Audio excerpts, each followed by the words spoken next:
Olá pessoal, tudo bem com vocês? Espero que sim.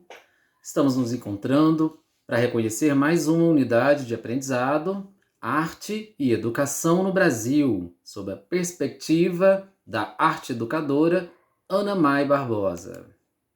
Nesta unidade, você irá conhecer as pesquisas de Ana Mai Barbosa para se aprofundar um pouco mais sobre a arte, sobre a história da arte no Brasil e, claro, sobre todo esse processo que envolve a educação, reconhecendo a realidade e as expectativas do desenvolvimento do seu trabalho para o ensino de arte na educação básica brasileira.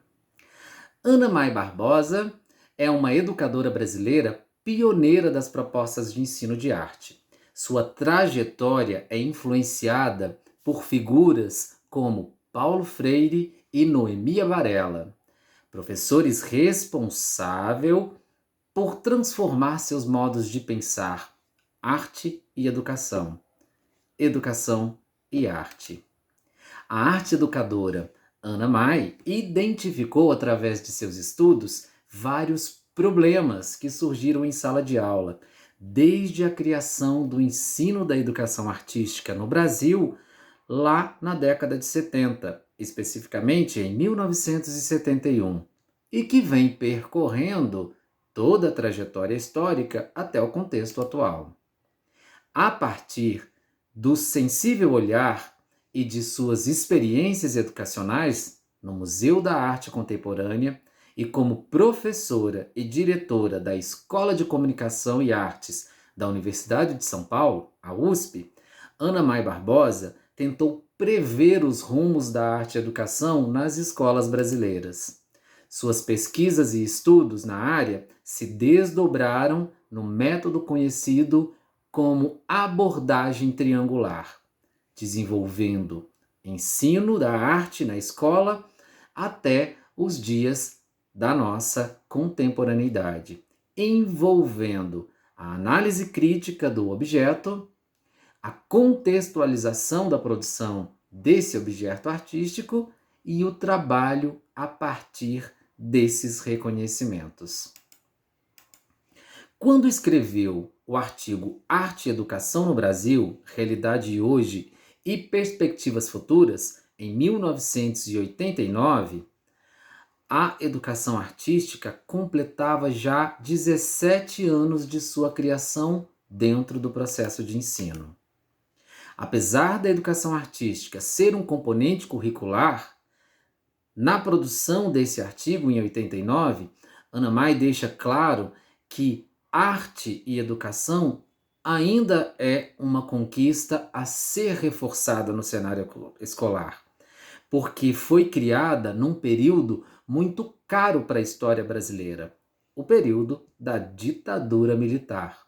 E aí a gente já consegue perceber quão difícil foi para professores e professoras de arte se manifestarem dentro da escola. E a educação artística nesse período era, por exemplo, a única disciplina das humanidades dentro da sala de aula, porque a filosofia e a sociologia tinha sido banida dentro do currículo escolar. E o professor de educação artística, por mais que estimulasse o espírito crítico, ele tinha que se ater a conteúdos, por exemplo, como o desenho geométrico, a observação para o desenho livre e exatamente especificar a finalidade com que ele ia desenvolver qualquer tipo de expressão artística. Dentro desse estudo que advém deste período, o objetivo prático de ensinar a arte, era traduzido apenas como uma atividade recreativa e que nem avaliação do processo poderia existir. Nas escolas públicas, somente eram admitidos professores com formação, e com formação universitária, inclusive. E aí, o primeiro curso de licenciatura em Educação Artística, também surgido na década de 70, ele vem com a proposta de direcionar conhecimento técnico e tinha ali uma duração de 2 anos. Nesse curso, o professor ele aprendia a lecionar sobre música, teatro, artes visuais, desenho, dança, desenho geométrico, tudo ao mesmo tempo. Para turmas que iam lecionar futuramente de 8ª série ao 1º ano, que era, né, o 1º grau da época. Se a gente transmuta para cá, a gente entende isso como ensino fundamental. E, em alguns casos, a educação artística também contemplava ali o 2º grau, que hoje, né, a gente entende como ensino médio. O pioneirismo na formação da arte e educação pode ser marcado pelo Festival de Campos do Jordão, lá em 1983, organizado por Cláudia Toni, Glaucia Amaral e, claro, Ana May Barbosa. O festival conectava análise de obra histórica, análise da arte, análise de história da arte e trabalho prático. Alguns cursos importantes foram ministrados para professores: a leitura de imagem estética, a leitura de imagens móveis, a leitura de imagem fixa, a leitura de imagem impressa, fortalecendo, segundo Ana May Barbosa, a ideia de que arte e educação esclarecida pode preparar os seres humanos que são capazes de desenvolver sensibilidade e criatividade através da compreensão da arte durante as suas vidas inteiras. Em 1987, começa então o trabalho de Ana May Barbosa junto ao MAC, Museu da Arte Contemporânea da USP. O programa de arte e educação no museu focava o que viria a se tornar a abordagem triangular, que ela foi ali, né, a percussora, base do seu trabalho como arte educadora, que consistia em combinar o trabalho prático, que é o fazer artístico, com o estudo da história da arte, a contextualização e a leitura das obras de arte, a análise crítica, perpassando sentimento e expressão. Ler, variando conforme o conhecimento do professor e do aluno, sistematizar a estética, a semiológica, a iconológica, o gestalt e etc.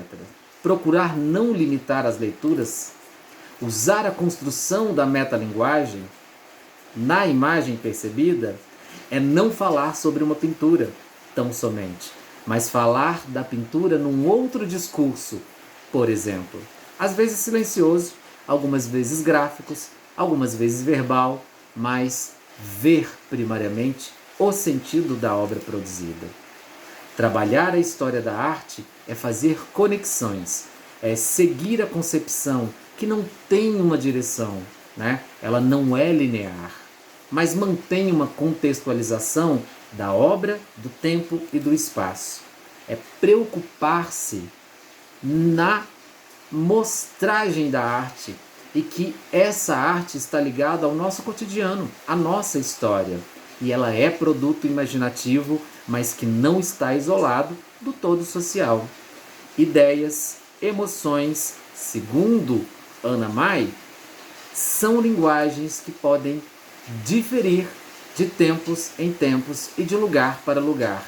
E não existe visão desinfluenciada e isolada. Dessa forma, nós conseguimos entender a abordagem triangular que ela propõe para o ensino de arte como, então, uma proposta pedagógica estruturada a partir de 3 eixos para o conhecimento em arte: o ler, o fazer, o contextualizar. O ler associando a obra de arte, identificando e reconhecendo. O fazer colocando a mão na massa, produzindo arte a partir daquilo que a gente está reconhecendo.